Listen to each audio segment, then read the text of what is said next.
We are back with another edition of Tales from the Attitude Era. I am, of course, Rob Pasbani, here joined as always by former WWF head writer Tommy Blacha. Tommy, welcome to the show.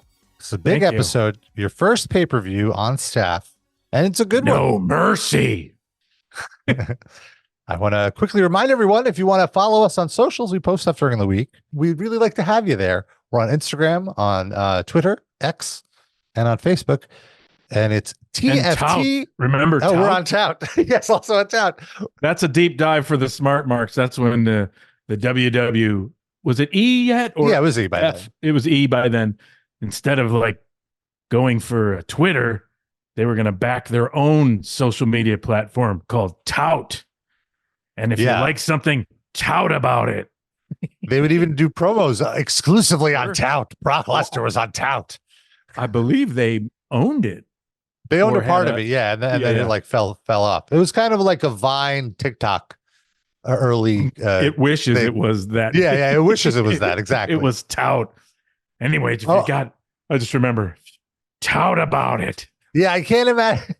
I can't remember any other celebrity other than WWE wrestlers forced at gunpoint that used tout. No, you're right. Anyways, but anyway, our social media, TFT Attitude Era, Tales from the Attitude Era, TFT Attitude Era, all over. And of course, TFT Attitude Era at gmail.com if you have any questions about stuff we talk about on the show. And this was your first pay-per-view here, Tommy, and it was a very controversial event. A lot of stuff happened backstage. First of all, as we, obviously Vince Russo and Ed Ferrara just left. Their first edition of Nitro had just happened the week prior to this. And at this event, the most notable thing was one of the main stars of one of your featured matches was working literally without a contract. And that was Jeff Jarrett, who was in the Good Housekeeping match with Chyna. And we can go through all that, I guess, when that match goes down, because there's some interesting stuff I found in the Observer about it. What were your overall thoughts of going back and watching the show? It was good. It reminded me that that was like the great structure of those pay-per-views where, first of all, it kind of had more of a hardcore theme because No Mercy, that made sense. And there was a lot of, we really did a lot of stuff backstage, did a lot of, hardcore matches, but it was great. The great thing about that era was it just kept moving, kept going sideways. And then here's a match, here's a straight match, and here's some weird shenanigans, and here's a backstage thing. It moved a lot. You constantly were left guessing. The Rock is hurt. The Rock comes back out. And I remember, it all the timing of the final match worked out great. I was into it. There was a bunch of different flavors, put it that way. So, I think the bottom line was always like, if you went to that or you watch it, be like, wow, I was entertained. A lot of, some matches here and there were, like any pay-per-view, like, that wasn't the greatest high spot, or that got away fast, but like plenty of flavors for everyone, put it that way. Absolutely. There was so much on the show. And let's just get into it, because I do have a lot of feelings with that. We kick off with Godfather taking on Midian.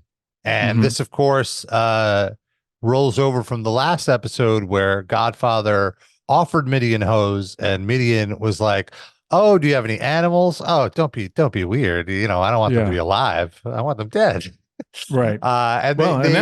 That was such a behind the scenes crowd pleaser that they kind of like reinforced it in the with the broadcasting again. Like, remember what Midian said last week about farm animals? Yeah, that was being dead. Yes, they reiterated. I was going to mention how the whole time the commentary was riffing on this, and I love the continuity.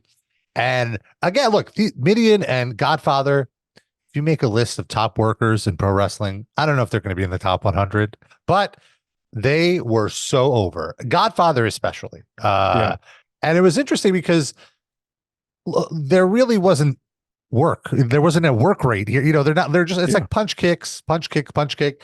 Crowd was kind of quiet, but as soon as Godfather revved up the hoe train, everybody wakes up.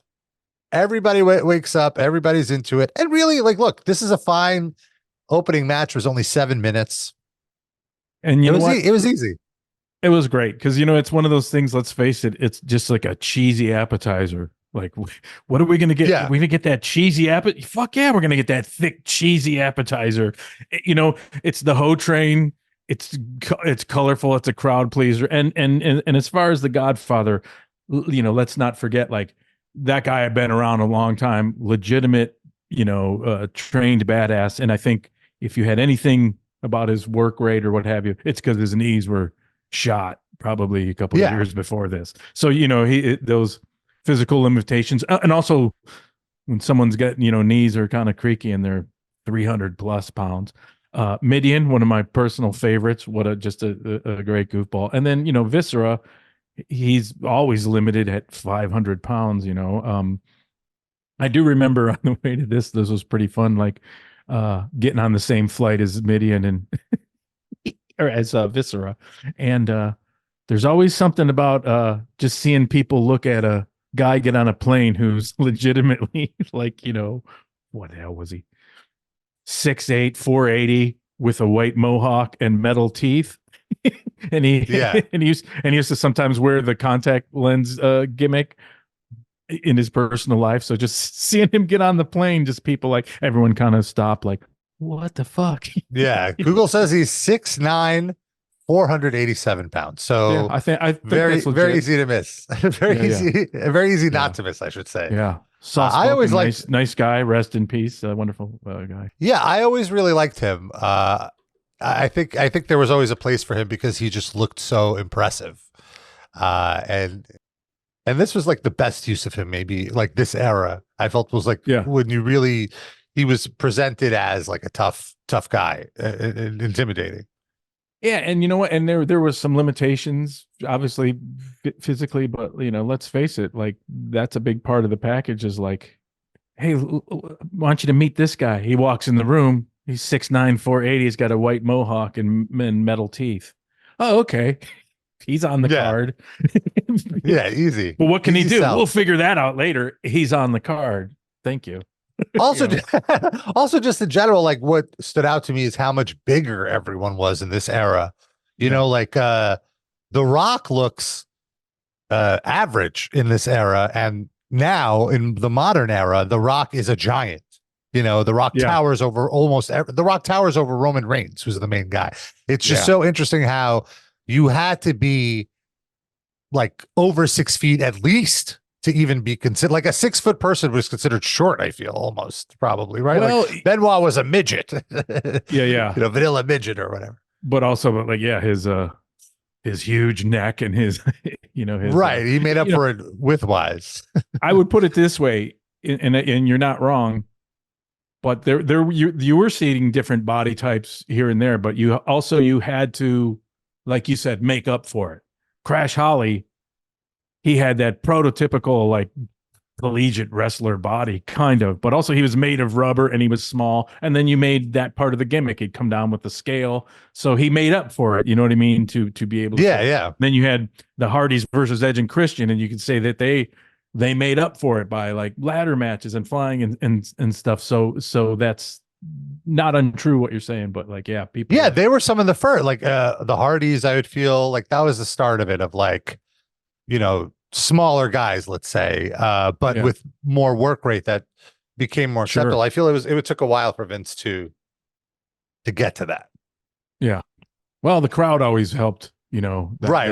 It wasn't it was sure he was controlling obviously in this, but even, you know, I always point out to people like, I'm sure CM Punk was nowhere near Vince's idea of a wrestler. Like, what? He's skinny and doesn't this, but the pop gave him the title for a long time. You know what I mean? He made himself over, so he forced Vince's hand, and Vince wasn't stupid enough, or you know, he would.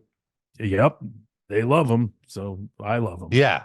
He saw the numbers on the merch. And he was like, all right, I guess. Yeah. Sure. And it all comes from crowd reaction. That's where it starts. Yeah. Period. You know? Yeah. Right. Then we had a great recap of the Austin Triple H feud, and this is something I always appreciated about WWF in this era that they blew WCW out of the water with, which is if you had friends over who don't watch week to week, they would absolutely be caught up on all the storylines for the pay-per-view just by the pay-per-view explaining what's going on. Well, you know, it was interesting that you say that, because that was something I really thought about when watching this is, while there was the internet back then, there wasn't this call up YouTube sort of, there wasn't this body of like, I want to be able to see anything immediately.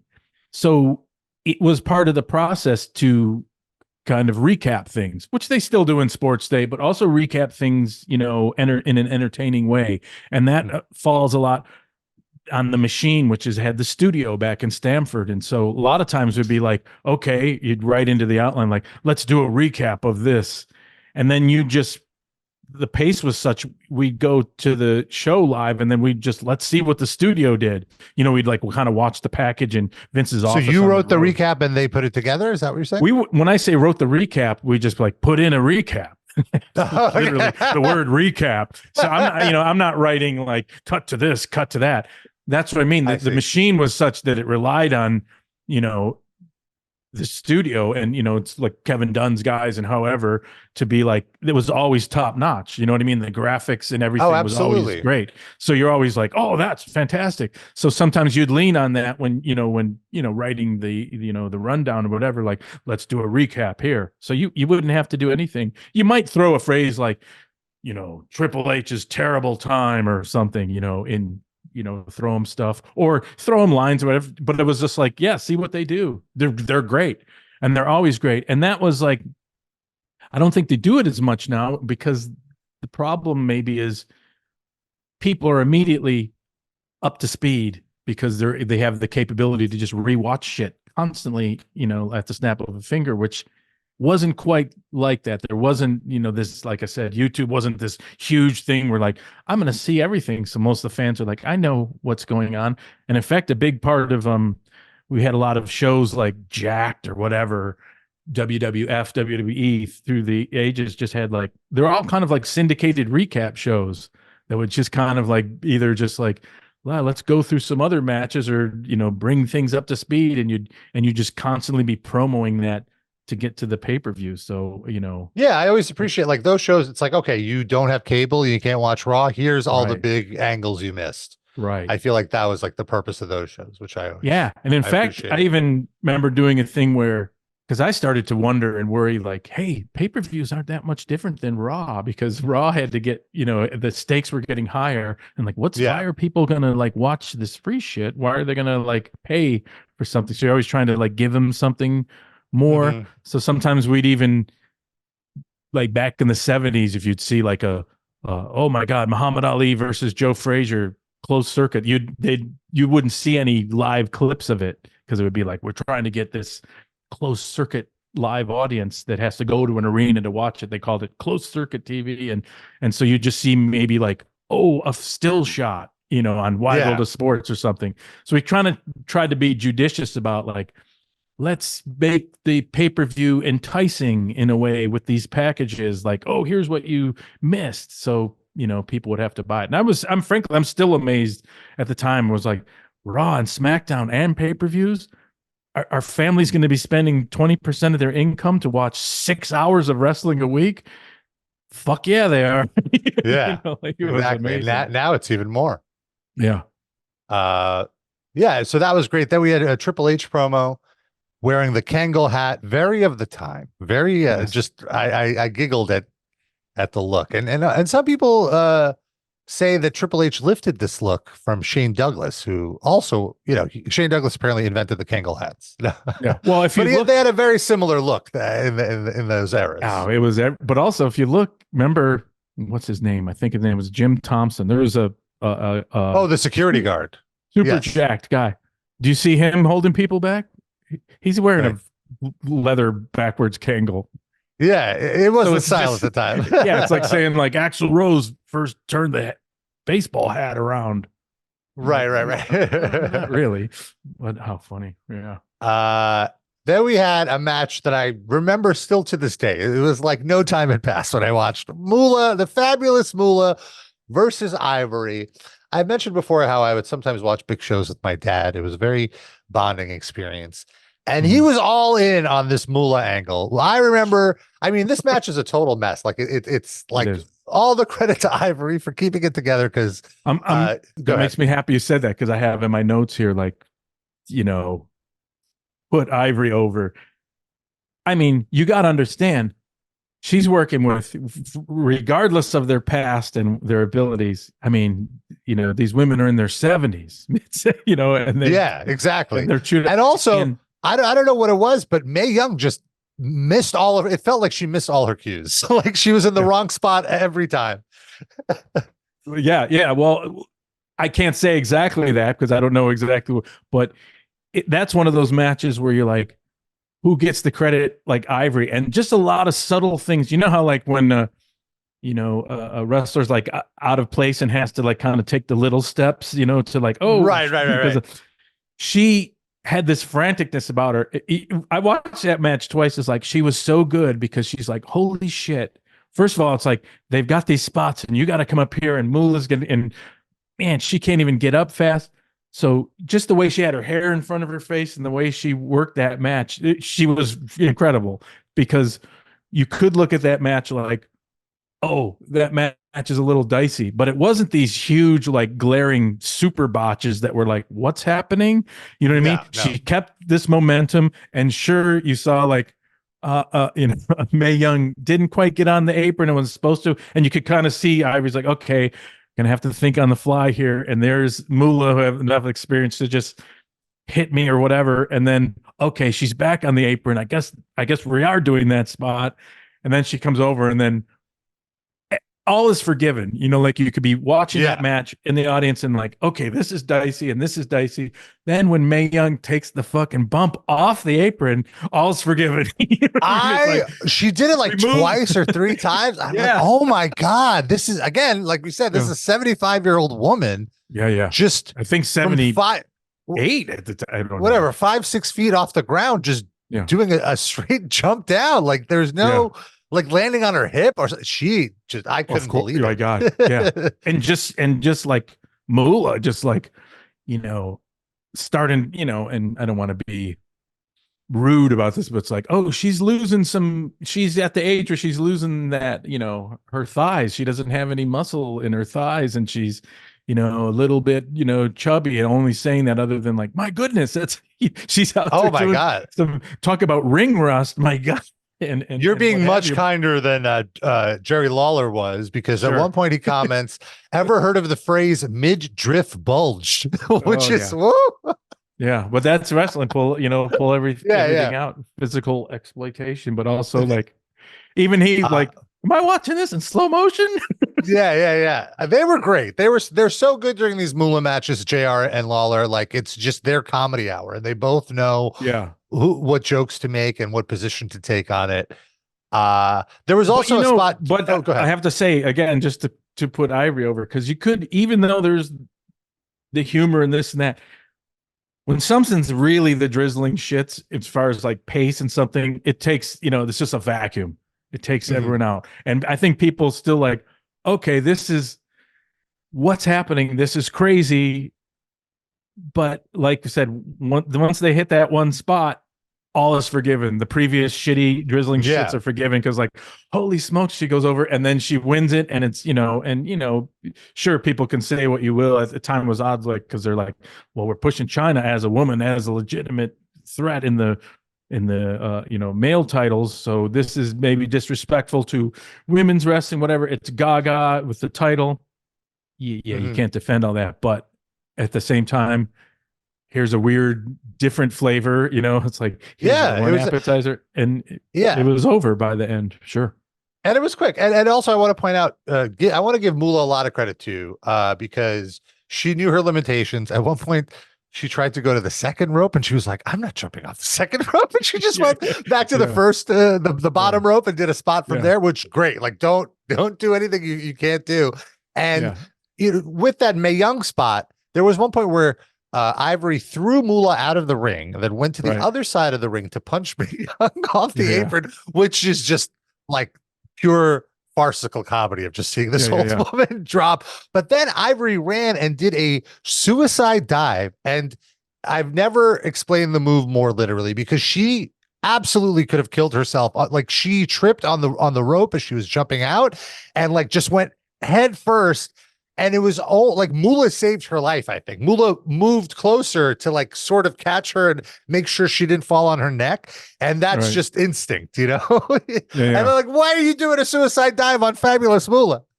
Well, I think they as they ran through it, I'm sure they're like, well, we got to amp this up so it's not the drizzling shits. And again, fucking Ivory, good. She just had that way of being like frantic, and then she almost had to like do something to protect herself, meaning, her character, to be like, well, I got to somehow get fucked up, or well, how am I just going to lose to these, So she just had a way about herself, and like the way she was like frantic, and, and even the way she sold at the end, and, she was the all-star of that match. And then, it's one of those things about wrestling sometimes where I think people that remember that, like, oh my God, Moola and this, they wouldn't mention Ivory, but you're like, she's the all-star of that match. Absolutely. Completely.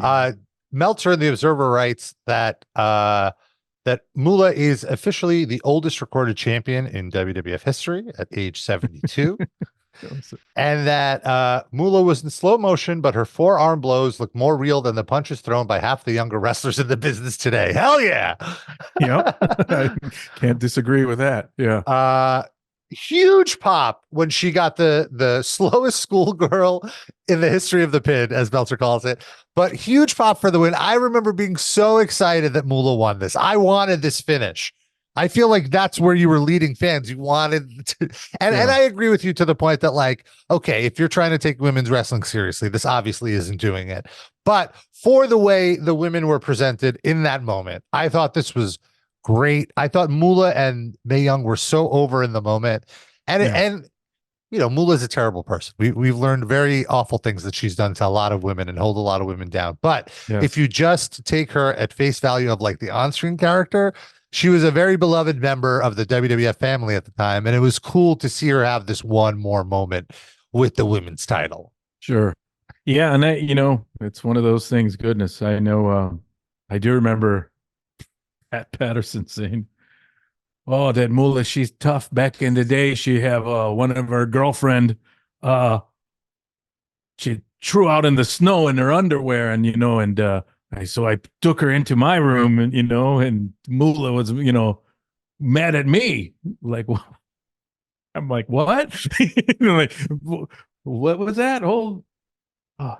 What shenanigans were going on back in the day? This was in the 60s or something. Like, so Moola kicked one of her girls out of Moola's room, and Pat felt bad.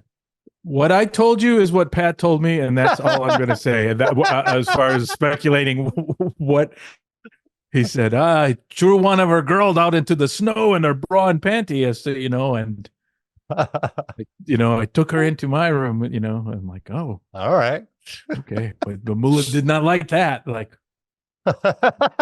right, yeah, she seems like a hard woman, Moola, one you don't want to cross.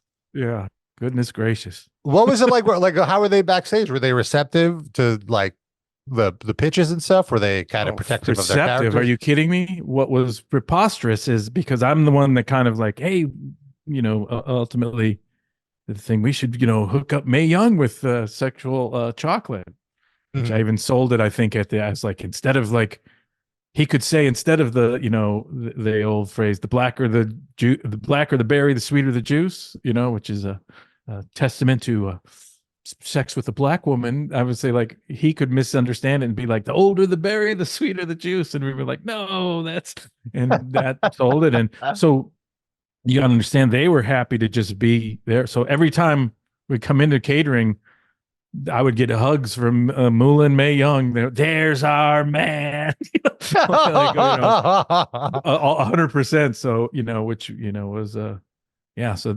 receptive. In fact, what killed me is, and Mae Young was like, she was very much like on screen, off screen as on screen. She was like, huh, like hard of hearing and like what, and like, and saying inappropriate things. And when I think the Dudleys threw her through like in the wheelchair through a table, she came to me after and just thinking like, well, they have a different set of rules as far as wrestling, but she came to me after and she's like, I think we got to get a little bit of payback on the Dudleys, right? Like she's wanting to incorporate her, and I'm like, holy smokes! I'm like, oh, goodness gracious, yeah. So they were receptive, isn't the word? That's great. I love that. Yeah. Then we have the New Age Outlaws versus the Hollies. It was the next match, and I'm very excited to talk about this match. Because I want to talk about the finish specifically, how you got there. But before we get to the finish, can't get over how popular the New Age Outlaws are in this moment. They're like right under Rock in Austin in terms of the crowd is singing along. For the outro, Road Dogg didn't even have the mic. They just played the song, and the crowd did his shtick for him, like completely. Mm-hmm. They're so popular. And it's very interesting because I feel like Billy Gunn, good worker, not someone known for the mic, and Road Dogg, the opposite, known for being a great mic stick man, not so much a great worker. So it was a great combination, and I'm gonna have to time you out there. I think he's a tremendous worker, personally. Road Dogg, yeah. And I guess what I would say is weird dance moves and what have you, and maybe just physically not. Prototypical of the time, but also like whatever second generation, never bad spots, never miss, underrated. Yeah, no, that's I don't want to say bad. It's I don't want to sound like you fucked up. Shit on him. I just mean like there's nothing. There's nothing too spectacular about him. He's perfectly capable. But just together, there's so much more. Backhanded compliment. Perfectly capable. Perfectly capable. Maybe I'm just offended by some of the stuff he said recently, but I just think I don't know about that. I think he has a podcast, or I don't know if he has it anymore, but he had some weird opinions. But no, I think they're great. Backhanded compliments aside, this is such a great package and a great spot for them to be in. This is the third match of the card, but it feels like the first like real match. Like the first two were just teasing the palate, and this is like the real match. Yeah. This had an actual story behind it, and we talked about this on the last show on SmackDown. The New Age Outlaws just lost their tag team titles to The Rock and Mick Foley, and the Hollies cost them the title. So that was the way to not make the Outlaws look weak and get the Outlaws here.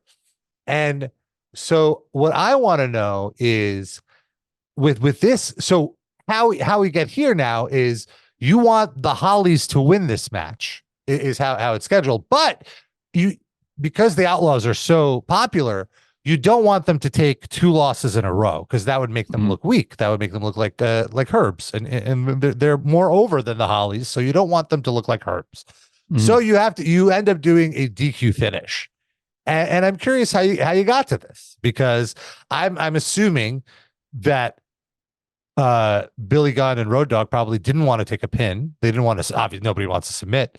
And the edict maybe from Vince was that the Hollies have to win, so you have to do the DQ. Ultimately, I was a little disappointed with the DQ finish. I know it's very much of the time.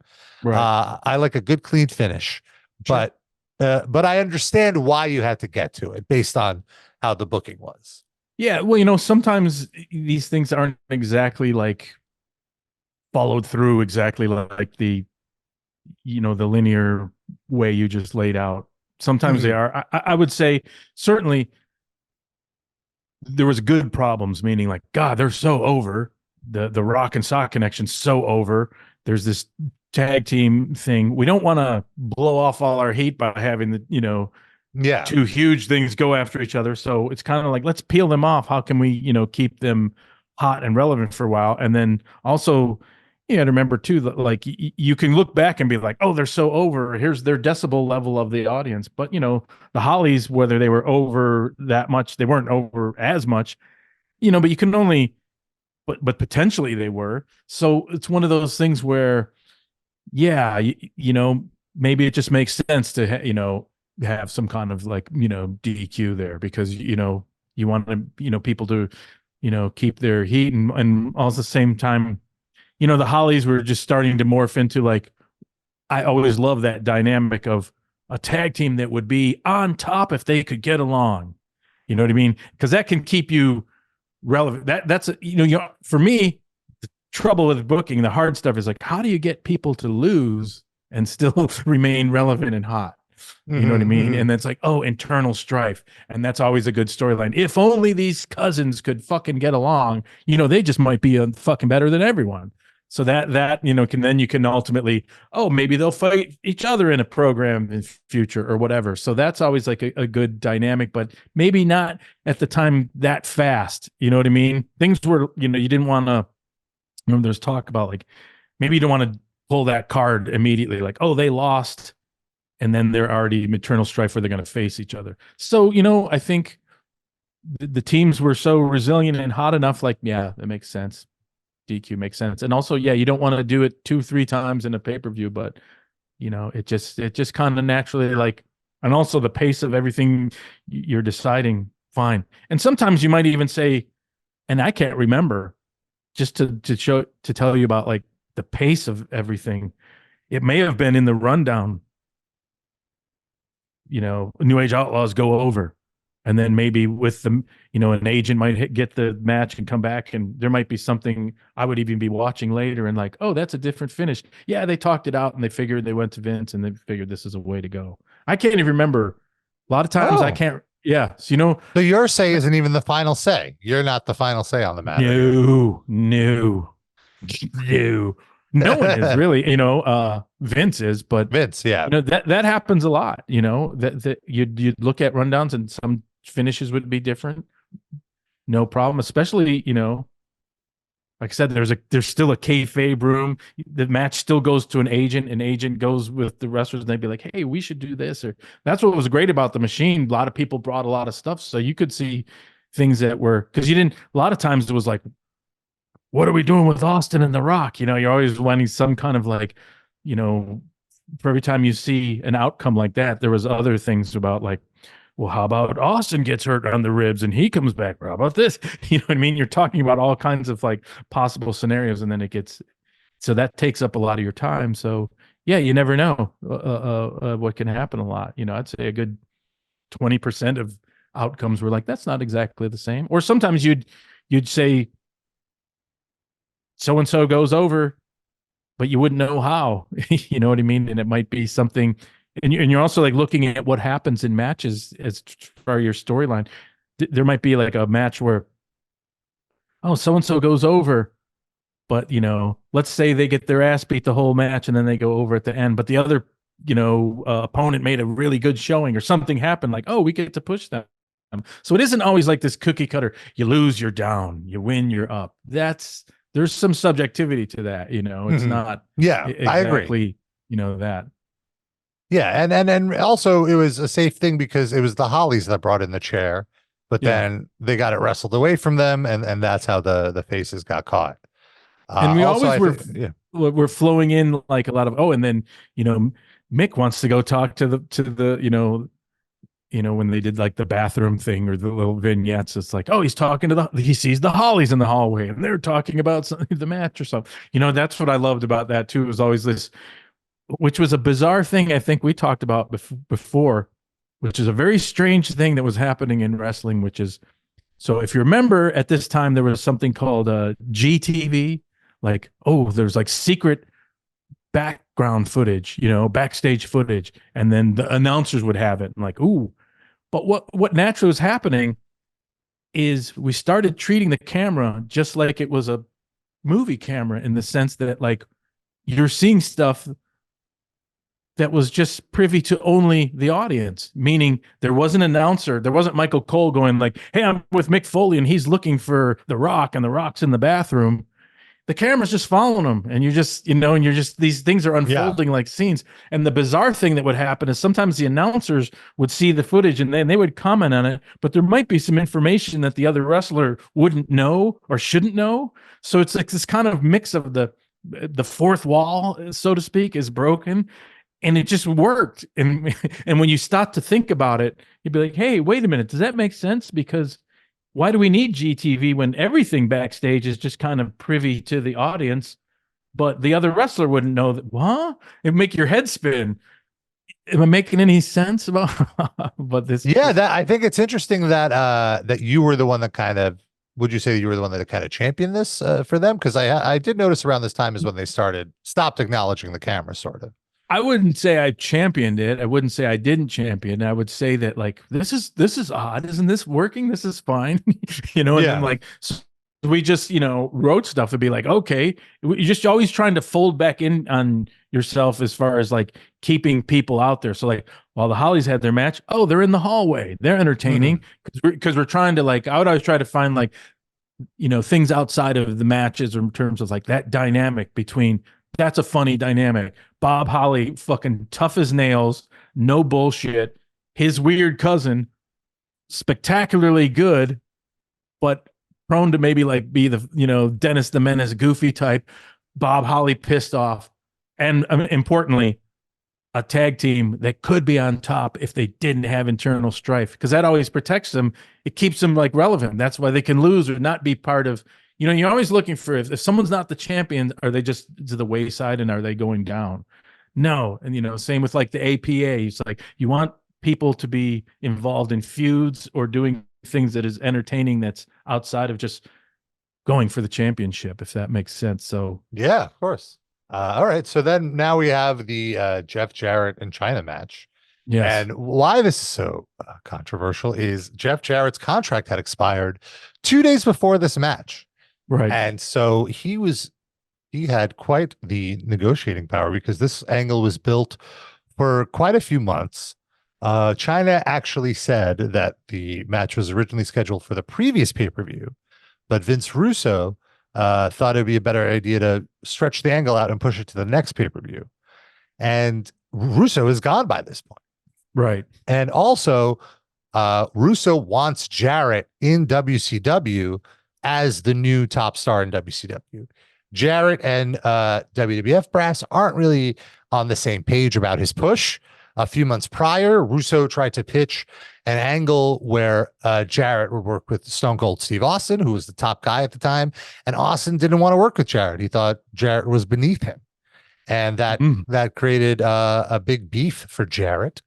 And I read in the Observer that additionally, Jarrett had signed a contract at 2 years for $350,000 per year.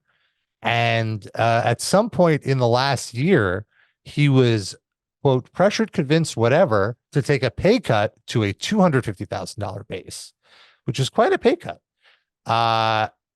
Meltzer points out that even though he took the pay cut with business booming, after bonuses, he was probably going to make his $350 base from pay-per-views.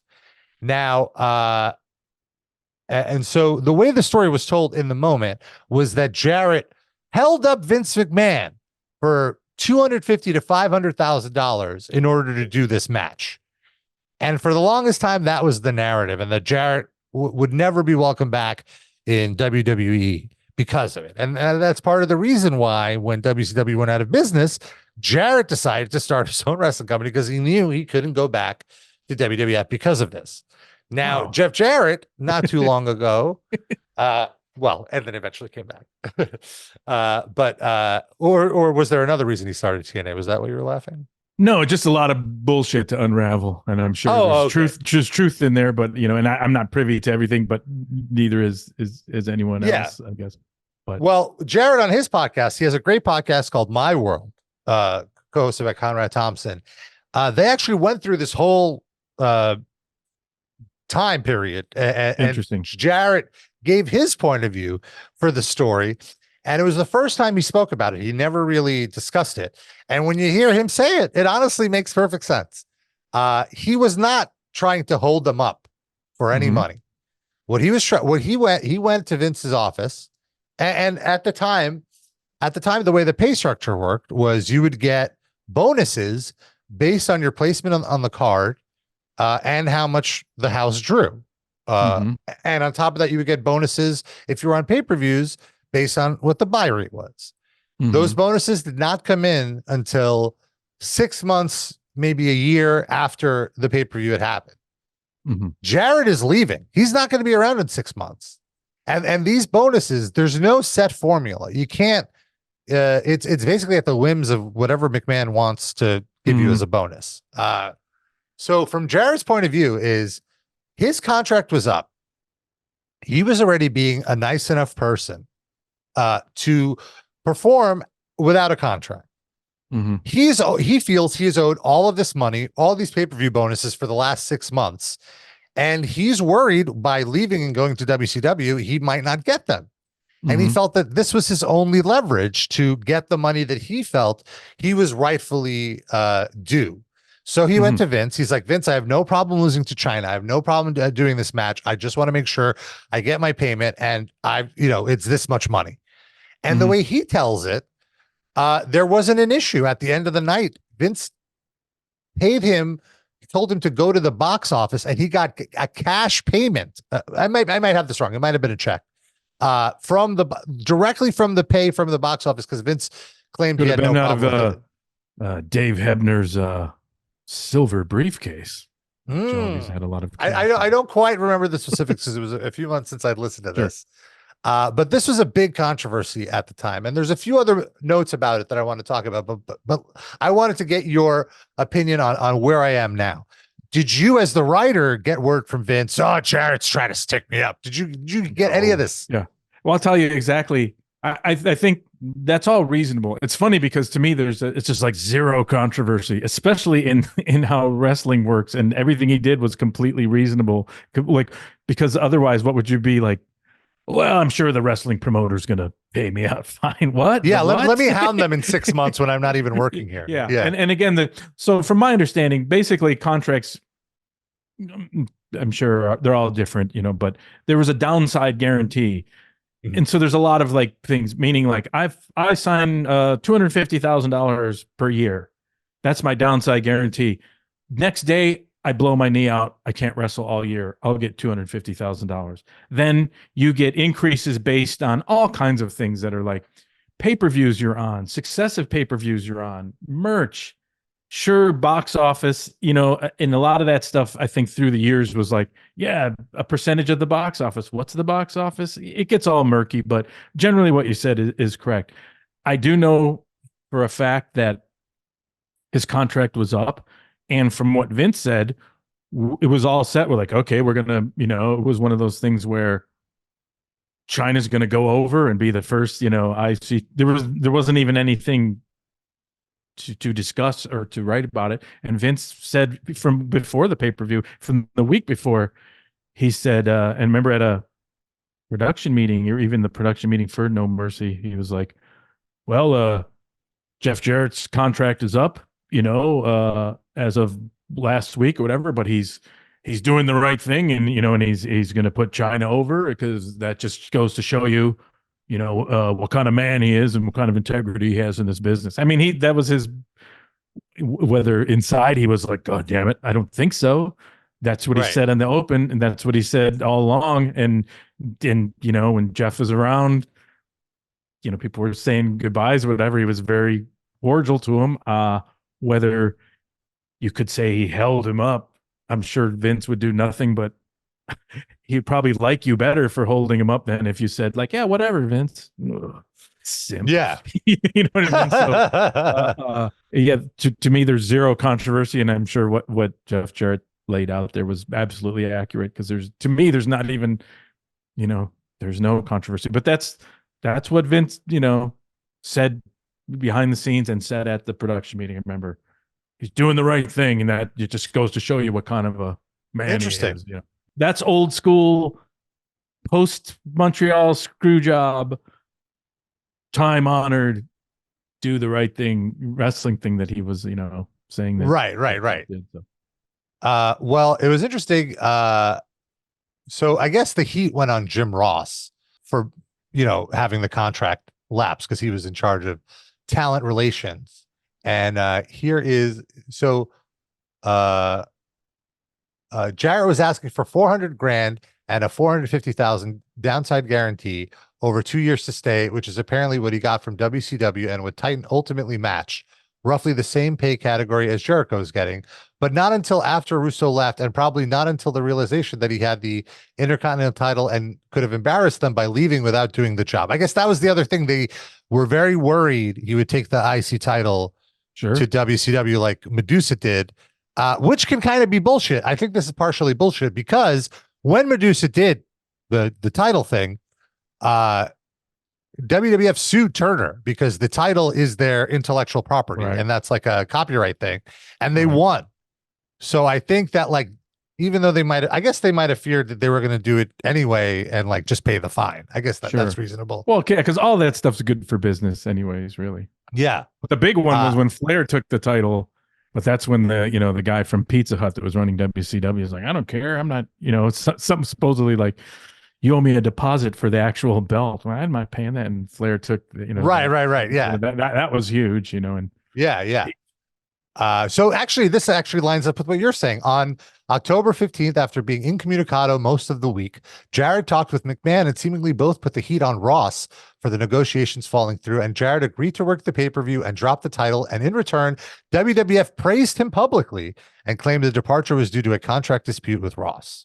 I still don't understand exactly, like, you put the heat on Ross, like, well, we accept the money or not. I don't know why he's got the heat. Like, I guess the heat is like they only realized recently that his contract was up. They didn't realize that it lapsed, perhaps. Yeah. But in the wake of this, and in the wake of Russo and Ferrara leaving, McMahon began ordering all employees, not just talent, whether under contract or not, to sign a letter stating upon leaving WWF for any reason, including being fired, they could not work for WCW or any Time Warner company for a period of 1 year.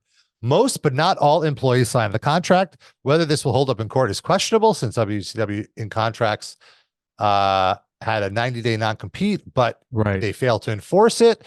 And in Georgia is a right to work state, so the non-competes are murky there.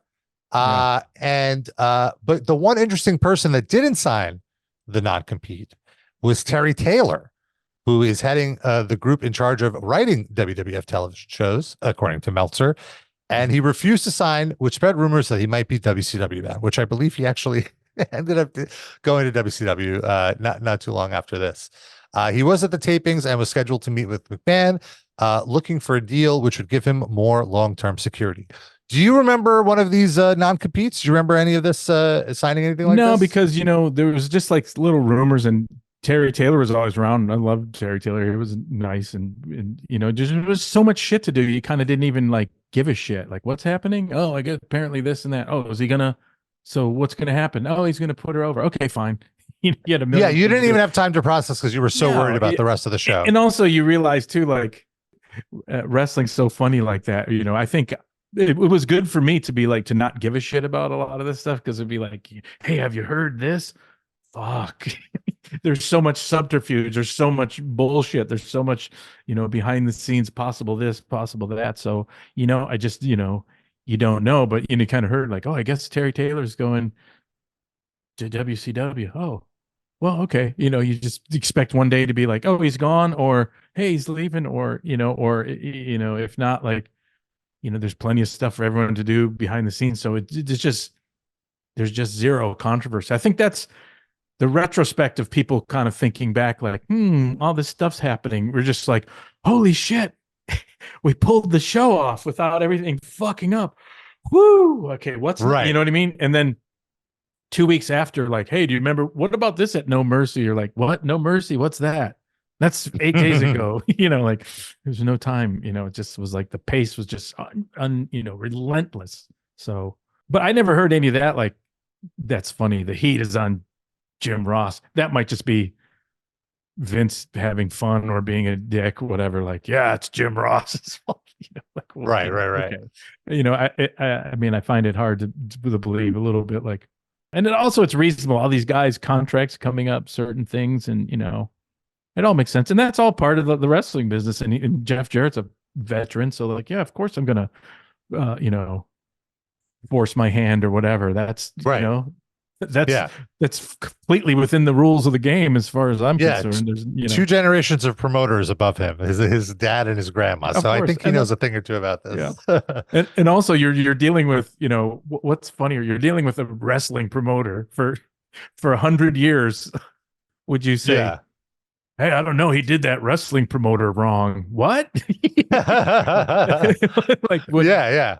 Did he hit him It's in the head silly. with a hammer? No. I'm sure it was fine then. Like, what the fuck? Well, the match itself, I love this match so much. I thought everyone performed so well. I thought Jarrett was a total pro. Oh. He absolutely like carried Chyna through the match. You can still tell Chyna's very green here. Sure. She does the old Harley race turnbuckle jump spot where she gets thrown into the turnbuckle and like flips over it, and I don't think she did it safely. It looked Right, like yeah. she really hurt herself on it. But Jarrett sold so much and this is what I love. Like, this is why Jarrett is a pro. For 2 months, he's been doing all of this misogynistic promo stuff about how women belong in the kitchen. By the way, he comes out with the kitchen sink, which I love. I love the visual gag, everything. And you knew right then that was going to be involved in the finish or something. And you knew, you knew then Lawler was going to be like, they hit him with everything but the kitchen. Oh, there's the kitchen. You just knew that. It was so and there good. it is, and you wanted it. Also, this, like, when there's really silly stuff going on, I feel like JR leans more into being a serious commentator, which makes it even funnier. Like, there was a point where Chyna took a pair of tongs and like grabbed his crotch with it. And Jim Ross goes, the tongs were very strategically placed. Yeah. That's the old the Gordon Soley school, I like to call that. If look up Gordon Soley, who's some under the satanic influence of Kevin Sullivan, he'd be talking about the most ridiculous shit, and just like it's a smart way to be. Yeah, and so I like I said, I love the match. I thought it was paced well. The crowd was all about it. And I even enjoy the false finish you have here. So there's a ref bump. And when there was a ref bump, I was a little confused because I was like, this is like a no DQ match. What do we need a ref bump for? But you realize very quickly it's because he uses the Intercontinental title and to get the win. You're like, wait, what? Right. Chyna didn't win? That's not possible. And of course, it is a false finish because it is a good housekeeping match. The rules where you can use household items. And an Intercontinental title is not an item you will find in a household typically. So good false finish. Crowd restarts the match. And then Chyna grabs his guitar. A guitar is a household item. You could find more guitars in a household than an Intercontinental title. I'll give you that much. Absolutely. Great headshot. Lawler even asks if it's a household item. Jim Ross immediately shoots him down, saying it doesn't matter. Huge pop for Chyna. Great ending. I was all about this. Yeah. And also, you might argue like, oh, this is kind of a Gaga match because it's household items and this stuff. But it quickly was like, oh, this is like a hardcore match. Yeah. And I think the spot you're talking about in the corner, I think probably I would speculate like, it's one thing to be like, okay, I can do these spots, but like, oh shit, there's fucking crap on the floor and the excitement and, and the adrenaline. Right. You're true. And really, exactly. Sometimes, they had enough good stuff where they made a mess. And I think sometimes that's important because I think sometimes you have like some hardcore matches where like, here's my contrived wagon filled with the brand new thin aluminum garbage can and some things, like when ECW did stuff, the bingo hall was dirty and it was kind of crummy, you know what I mean? And that helped. And sometimes when it's too clean and like, here's a cookie sheet pan and a brand new garbage, you know what I mean? It's like, that's hardcore. But they had, pies and bullshit and just, it ended up like kind of, I remember being like halfway through, like, okay, is this going to be the drizzling shits? Cause it's like housekeeping match. It's gimmicked, but she's tough. And it was, you said Jeff Jarrett too. It's like, oh, it really turned into like some kind of like physical, kind of brawling shit with all that crap flying. And then by the end, you're kind of cracking up because Jarrett's like really fucked up, but he's got all that bullshit in his face, and you look around there, it's like, oh my God, it's a mess. There's shit everywhere. That, it really like, it really won me over. That match kind of like won me over by the end. And then you knew it, like, what's going to happen? There's the kitchen sink. What a bunch of bullshit. Where is this going? And then it's almost like I forgot. Oh, the guitar, of course. That'll be the finish. Hoisted on his own petard with his own guitar. And then and it was great after all the shots and whatever, he did that, like, that classic I'm a tree in the forest. And then, and the crowd was bonkers, and it worked. I feel like Chyna almost doesn't get enough credit in the women's evolution. I was thinking about it watching this match because, and the reason I say this, like, of course, there's the drawback that Chyna didn't want to work with the women. And I think that the reason that she didn't want to work with the women is she wanted to have competitive matches. And Chyna was the first woman on WWF television to show the audience that a woman can be tough and have competitive matches and be just as competitive as the men. And I think that's like such an important moment for them, because all the other women of the time were like 4'10", like 100. They were like little waifs, little models. So they can only do like the kind of cat fighting style for the most part. Every once in a while you'd have an actual worker. No, I'm so glad that Jacqueline and Ivory aren't there with you right now, because you did. Well, I was gonna say. What about Moola? What about Mae Young slapping you up? Jacqueline is a real worker. Ivory's a real worker. Don't get me wrong. Sure. I'm thinking more like what I was saying. That I was thinking like Terry and Sable, like those kind of women. Ivory and Jackie were great, and I feel like Medusa. They were. Medusa is one of my all-time favorites. Yes, sure. Absolutely. Alundra Blaze. Also. But I just feel like the type of style that WWF was putting forward at the time, you weren't getting, 20-minute Ivory matches. You were getting a 5-minute kind of comedy sketch. I don't know how much. I never felt like that was out there a lot. Like, oh, Chyna's not working with the women. It just, the way she was promoted, she was just an anomaly. She was, that's how she was pushed, and and that's how she just had the look too. And then being with Triple H at the time, whatever, it just all kind of like, let's get her the rub with these guys, and and it was super successful. I think they just, I think purposefully you don't really bring it up a lot. You know what I mean? Other than when she's going for the first woman to make a Intercontinental title, then she was just Chyna.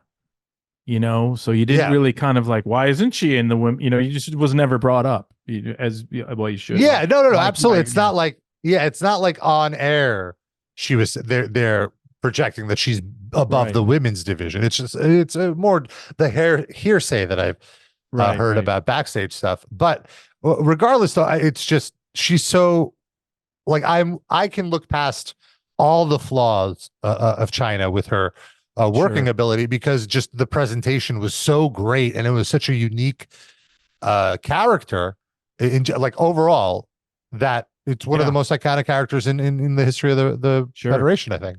And also remember this, when I think people saying backstage hearsay or whatever about she doesn't want to work with women, it's all based in, we just want more time. You know what I mean? Yeah. So, and you know what I mean? So then you'd say, well, of course, because that's part of wrestling too. Like, how can I, of course I would bitch about that, because we're not getting enough time. If you got your time and she had less time, it wouldn't be an issue. You know what I mean? Right. But I love the match. I think this is a legendary, Gaga match. But like you said, it turned into a legit hardcore match. As hardcore as WWF.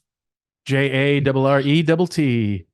Double J, Jeff Jarrett. One of my favorites. Just like, masterful weirdo on the mic, I think. I always loved him. Yeah, absolutely. He's great. He's still great. He carried that Ric Flair's final match last year or 2 years ago now. Like, that was all him. Yeah. Then we had The Rock against the British Bulldog. And again, it's kind of hard to watch these British Bulldog matches just because he's just like so at the end of his line. But easy peasy. Not much to it here. The Rock just needed a win. You're setting him up as the next contender. Bulldog's a main event guy. Just give The Rock the easy win. Yeah. Not much to really mention. Then we have the ladder match. Oh, this match. Matt and Jeff Hardy versus Edge and Christian. Went 16 minutes. The Terry Invitational Tournament. The tit. One last little bit of Vince Russoism in here. It's interesting because these wrestlers are not that over it in this moment with the crowd. You could hear it at the beginning of the match. Crowd's kind of quiet, but every time they do a spot, crowd wakes up a little more. Crowd's like, oh, and the O's get louder and louder. Sure. And then the big spot, I think, where they kind of crack through is there was a spot where Jeff Hardy's on the top rope. There's a ladder in front of him, and he leaps over the ladder and does a very impressive leg drop. At that point, the crowd is like, this is the shit. This rules. Like, I'm into this.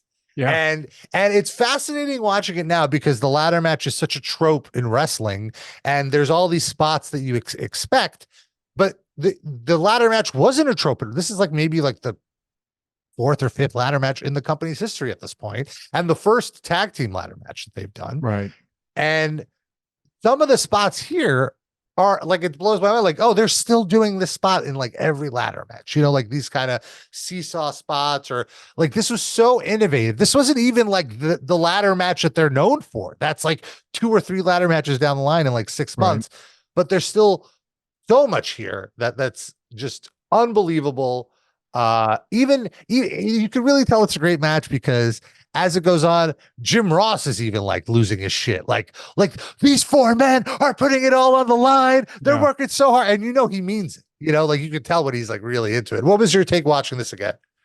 Oh, it was fabulous. In fact, this match might be just a catalyst for all 4 of those guys' success.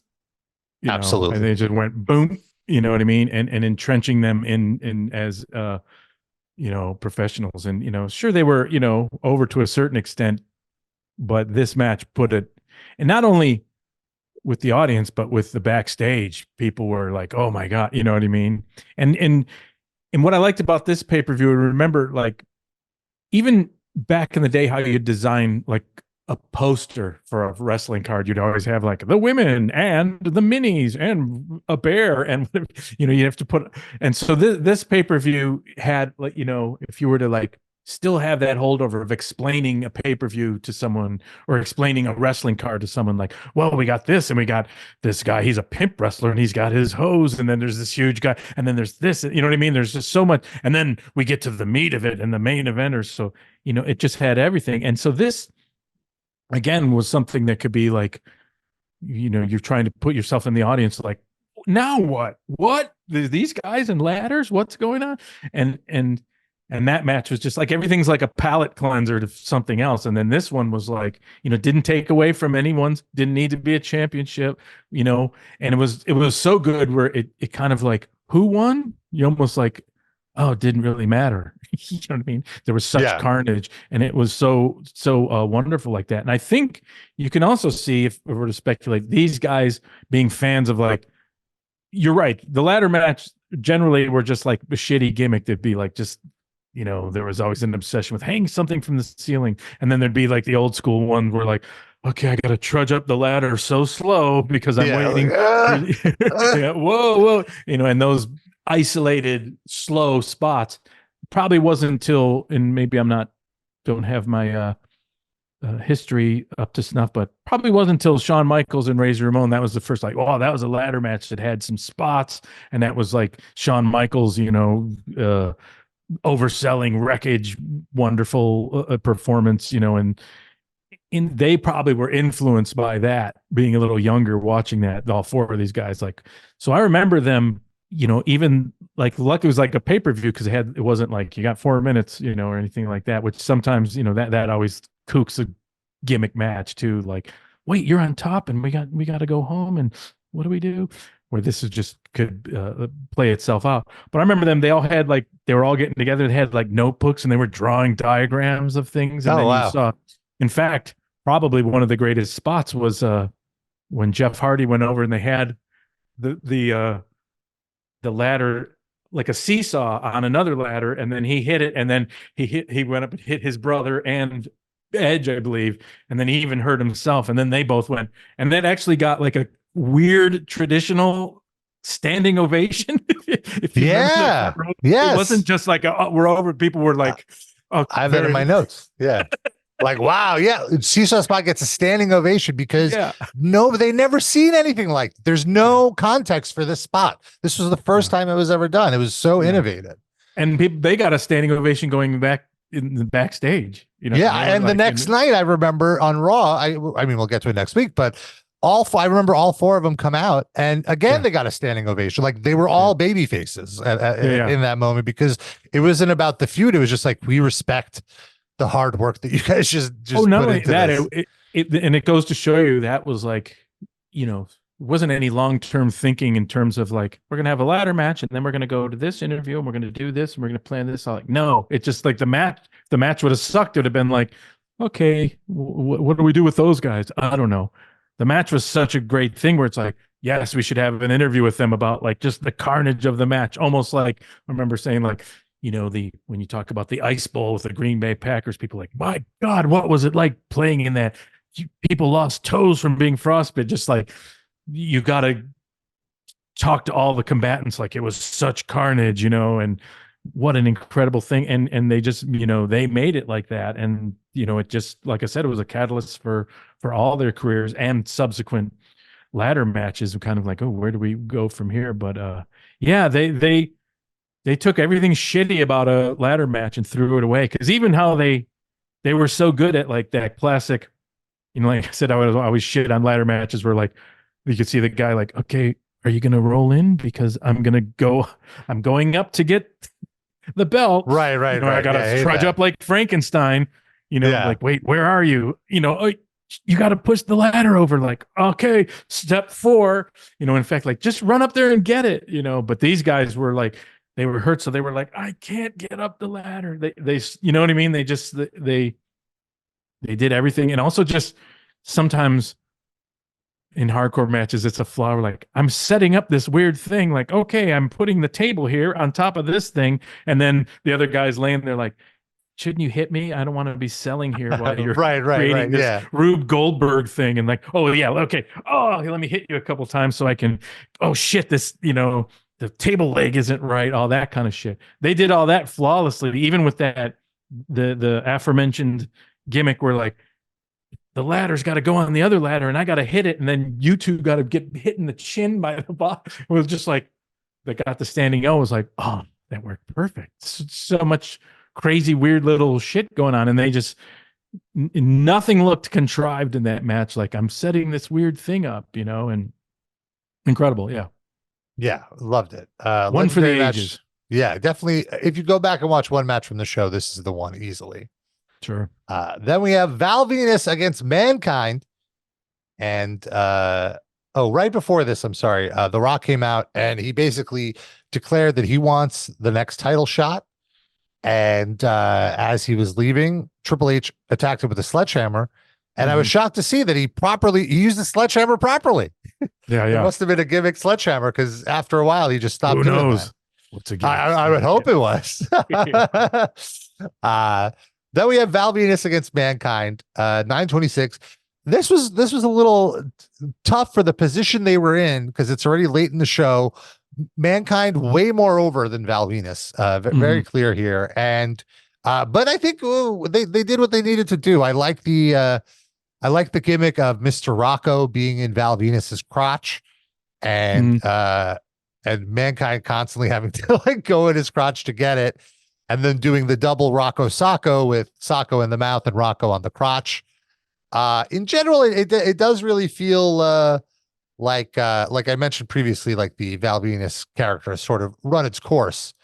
But I do like the JR call when he had Mr. Rocco on the crotch. JR goes, "It ain't an arm dragger or a slobber knocker. It's a testicular claw."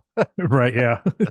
Well, I think, you know, and you could say Val Venis ran its course, but part of that is that's in retrospect, you know, if and certainly, you know, kind of an underrated worker. He's never crummy, you know what I mean? He's, you know, and he's got like a good, you know, mean streak and brought it, but you know, fuck, what do you do at a certain point? It's like that this match did feel storyline wise, maybe like a little shoehorned in, you know, and you kind of, knew it, but at the same, maybe there's a little diminishing returns of, you know, double crotch gimmick, you know, and there was one earlier, whatever, you know, so, but it wasn't the drizzling shits, far from it. And No.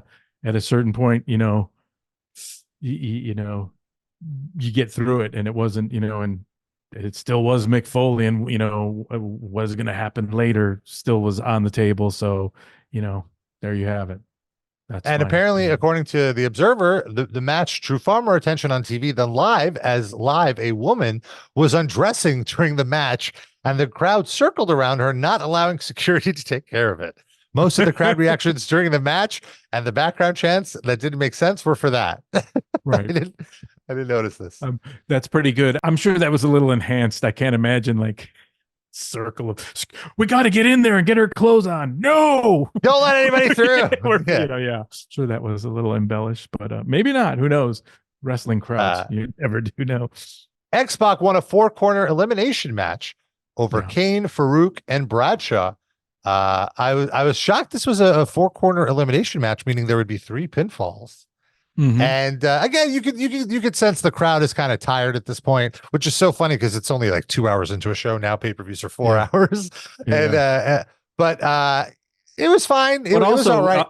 I'll say this: crowds do have like ebb and flow, but the shows were so hot and the crowds were so engaged that they would have a crash.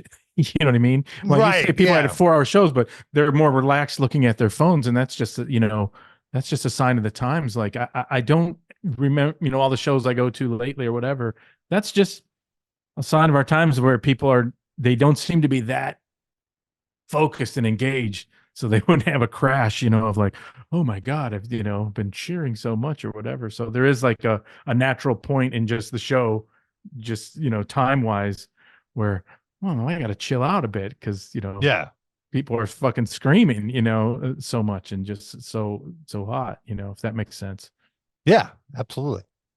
Then we have the main event, Triple H. But let's go back to that match if we could. Oh, sorry. Just because I think that was more designed to just like, well, this is going to get X-Pac over, and he's, you know, in the land of giants, and right. This is his first win against a big guy. Yeah, and just also like, oh, going through the whole gauntlet of everything there, and the final spot was a little dicey, but you know, still, you know, he's such a tremendous performer. You know, he's one of those guys that, like, you know, what, wrestling since age 15, underweight, you know, in this, and so that's always his storyline, always like, and how did you even get here to succeed in this land of giants? So, you know, he always works for me in that sense. He's never shitty.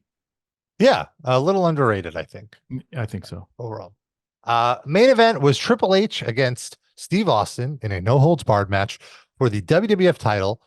21 minutes, 53 seconds. I thought this was fun. This was very, very fun. Yeah. A typical Austin main event match of the era.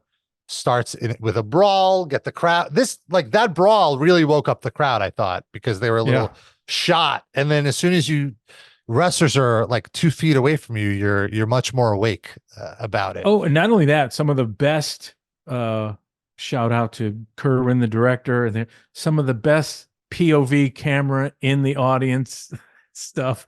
And then that's when you see Jim Thompson with his Kangol security, like really, oh, we got to keep these maniacs at bay, and people frenzied, and Austin, I'm going to incorporate the front row thing into my dive off. And, you know, and I think Triple H is a master at, like, you know, just the way he has that split leg drunken sailor head whip, you know, just really some stuff you take for granted of just like delivering punches. Like, and I know it's one of those things where, yeah, gosh, they've delivered 25 punches to the head full force to each other in there, but nonetheless, in that style, they were just tremendous. And that brawling, you know, just some of those shots were just tremendous. Those people, like, just, you know, there's weirdos today watching that. That's me. Probably every Christmas. Oh, remember I got on the shot, and you know, just like, that was a blast. It was really well done. And it's true, that re-energizes even from the big screen or the TV. Like, sometimes you're like, okay, the theme of this whole No Mercy was so much hardcore shit. Like, fuck, we gotta do something of a different flavor. We've had household items, we've had this, like we're going into the crowd. Yeah, and so then there's a ref bump about halfway through, and it's so that Austin can get a good one too. Mike Chioda, yeah, like laying there, a good one, because ref bumps are often, suspect and like, oh really that night, but it was a good camera work. Good, yeah, that was he took the bump off the apron and hit the barricade. Was the bump, and so then they both get a visual pinfall on each other without the ref there. Finally, when Triple H has the chance for the pinfall, Hebner runs out. Austin kicks out. There's more brawling. There's a suplex on the Spanish announce table, which those always look so rough. They go back and forth some more. Probably my favorite organic tradition ever, that the Spanish announce table. I mean, it's just that for those that don't know, I'm sure when there was any kind of like, not always, but was always, I think it just came about when the Spanish announce table was only there at pay-per-views, right? Not all the time. So sometimes it'd be like, we're going to throw someone through a table and mess everything up. Do it to the Spanish announce table. Not like everyone got it, but then it became a cliche again where it's like, again, through the Spanish announce table. So then they started to know like, oh, fuck, we're going to get it every time because they get to say that. Not through the Spanish announce table, but fun stuff. Yeah, to the point that there was a team on the Indies that went by the Spanish announce team just based on the joke. Yeah. The match ended where The Rock came out. Now, as you recall, Triple H injured The Rock earlier. The Rock was near death, comes out with his ribs taped up. I do want to say, I don't know why I found this so funny, but when they had that, they're always trying to have like different flavor of like, we're backstage now with the ambulance, we're backstage here, cutting around. Yeah. And The Rock was getting his ribs bound up, and then some paramedic or something, and he's like, don't touch The Rock. Even in third person there, in pain, like, So he comes out with the sledgehammer and goes to hit Triple H. Triple H, of course, ducks, hits Austin in the knee. Bing, bang, boom. Pedigree to The Rock, and he pins Austin to retain the title. And even though Triple H tries to escape, Austin is still beating him up and tries to chase him out of the arena where Chyna is waiting with a car. And Triple H and Chyna escape, ride into the sunset. Nice. And let's not forget that while it is a time-honored tradition for the heel to just, escape, after having his ass handed to him or whatever, but what really helped protect Austin's character is the copious amounts of chair shots that he gave him through the match and on the knee and all that. So that really, so you want the audience to be like, God damn it, he beat his ass and he fucking got away, as opposed to like, oh, he just got away and Austin didn't do it. It's like, fuck, Austin, what do you want? He destroyed him. Austin had him beat if The Rock didn't come in and ruin things. Yeah. And even if it's the having him beat is also that, but also just like, oh, he delivered an ass kicking. That. Yeah. In fact, the great Bruiser Brody always said, never say something that you can't really guarantee. Like he would never in a promo say, and I guarantee I'm going to get that belt, or I guarantee I'm going to win, and then not win. He always said, like, I guarantee you will, suffer and I will beat your ass. So you're always like, oh, so you deliver on that. Win or lose, you will regret getting in the ring with me. Right, Yeah, I think that's very important too. I think Jericho said something like similar, but different, where he was just like, when you cut a promo on a person, you can't just spend the whole time talking about what a loser they are, because when you win, either you win and then you just beat a loser, so it didn't matter, or you lose and then like you just call this guy a loser and you lost. What does that make you? Right. Yeah, exactly. Anyway, I thought this was a great show. This was much better than I remembered it. It was just jam-packed and so many stars. And so this is October. So next month is Survivor Series.